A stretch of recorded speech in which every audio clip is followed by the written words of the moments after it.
آج لونڈے لونڈے اینکر جن کو نہ دین کا پتہ ہے، نہ اسلام کا پتہ ہے، نہ قرآن کا پتہ ہے، وہ شکے نکال رہے ہیں کہ یہ ہونا چاہیے، وہ ہونا چاہیے۔ میرا چیلنج ہے، کوئی جتنا بھی چالاک ہو، جتنا بھی ہوشیار ہو، اور جس قدر بھی اس کا حامی ہو، انشاءاللہ اس کے سارے شکوک و شبہات کا علمی جواب دے کر اس کو الٹا کریں گے انشاءاللہ۔ لوگ کہتے ہیں کہ اس نے تو کوٹ کیا تھا کسی کا قول، وہ خود تو نہیں کہہ رہا تھا، تو تم یہ کیسے فتویٰ اس پر لگا رہے ہو؟ تو اس سلسلہ میں فتاوی رضویہ شریف جلد نمبر 27 اس کے اندر ہے، سأل رجل مالکا، ایک شخص نے امام مالک رحمت اللہ علیہ سے سوال کیا ایک بندے کے بارے میں کہ وہ کہتا ہے القرآن مخلوق معاذ اللہ، کہ قرآن مخلوق ہے۔ یہ آپ کو پتہ ہے یہ مسئلہ خلق قرآن چلا، اور جو قرآن کو مخلوق مانے وہ کافر ہے۔ تو آپ سے پوچھا گیا کہ ایک بندہ کہتا ہے القرآن مخلوق، تو اس کا کیا حکم ہے؟ تو امام مالک نے فرمایا کافر اقتلوہ، وہ کافر ہے، اس کو قتل کر دو۔ اب جب اسے بلایا گیا تو مرزا جہلمی کی طرح وہ کہنے لگا انما حکیتہ عن غیری، یہ میرا اپنا مذہب نہیں ہے، میں نے تو بطور حکایت ذکر کیا ہے کہ کسی اور کا یہ مذہب ہے، تو میں اپنی طرف سے اس کی حکایت کر رہا تھا، جس کو مرزا کہتا ہے کوٹ کر رہا تھا۔ لفظ سن لو، انما حکیتہ عن غیری، یہ نظریہ غیر کا ہے، میں نے صرف حکایت کی ہے، نظریہ غیر کا ہے، میرا نہیں، میں نے صرف حکایت کی ہے۔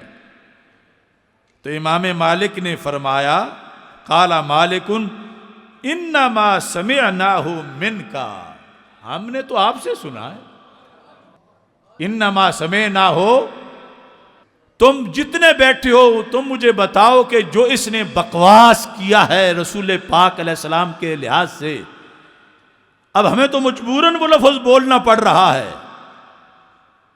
آج تک کبھی تمہارے کانوں نے وہ بات سنی تھی؟ پوری دنیا میں کہیں اس کا تذکرہ ہی نہیں تھا۔ یہ لفظ تو امام مالک کہہ رہے ہیں کہ انما سمعناہ منک، ہم ان کے ذمہ دار نہیں ہیں، ہم تیرے اوپر فتویٰ لگائیں گے، ہم نے تجھ سے سنا ہے۔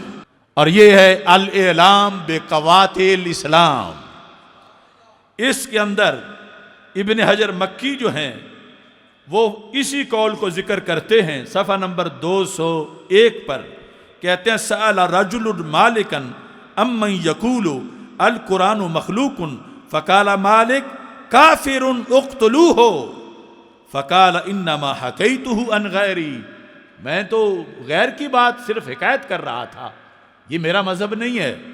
فقال مالک انما سمعناہ منک، ہم نے آپ سے سنا ہے، لہذا اس کی سزا ہے کہ تمہیں قتل کیا جائے گا۔ یہ شان رسالت ہے، ذرا ہوش سے بول۔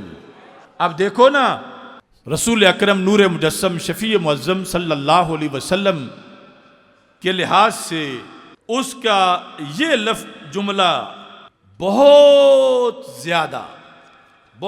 زیادہ خطرناک ہے۔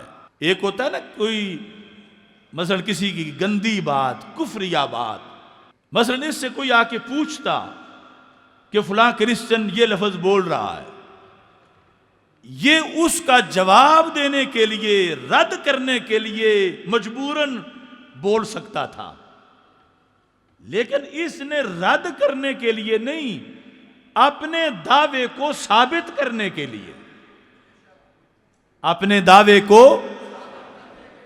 یعنی اس کا تو حق تھا نا وہ بک بک کرتے بھی ہوں، یہ اس بات کو لیک ہی نہ ہونے دے، دنیا کو پتہ ہی نہ چلے کہ کوئی خبیث ایسا بولتا ہے۔ لیکن یہ کیا کہتا ہے، بک بک کر کے کہتا ہے لہذا، یہ جس طرح دعویٰ ثابت کیا جائے دلیل دے کر کہ چونکہ یہ دلیل ہے لہذا، اب اگلا جملہ جو ہے وہ کسی کرسچن کا نہیں، وہ مرزے کا ہے۔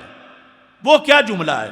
کہتا ہے لہذا ہمارے نبی ان کے نزدیک معاذ اللہ، یہ معاذ اللہ میں بول رہا ہوں، اس نے صرف سیدھا لکھا ہے، کہتا ہے لہذا ہمارے نبی ان کے نزدیک دجال ہی ہیں، لہذا ہمارے نبی ان کے نزدیک دجال ہی ہیں۔ یعنی یہاں وہ بتائیں جو میں نے تو حکایت کا بھی جواب دے دیا، یہ تو حکایت کاری نہیں رہا، یہ تو اپنا دعویٰ بنا کے دلیل پیش کر رہا ہے اس چیز کی کہ معاذ اللہ سرکار کو یہ ثابت کر کے وہ اپنی طرف سے کہہ رہا ہے۔ اس میں تو وہ کہہ ہی نہیں، اس میں تو نام ہی نہیں کرسچن کا کہ کرسچن کہتے ہیں، یہ اپنی طرف سے کہہ رہا ہے رسول اکرم نور مجسم شفیع معظم صلی اللہ علیہ وسلم کے بارے میں۔ لہذا یہ کافر ہے، مرتد ہے، اور ہمارا مطالبہ حکومت سے ہے کہ سارے مراحل سے گزار کے فوراً اس کو پھندے پہ چڑھایا جائے۔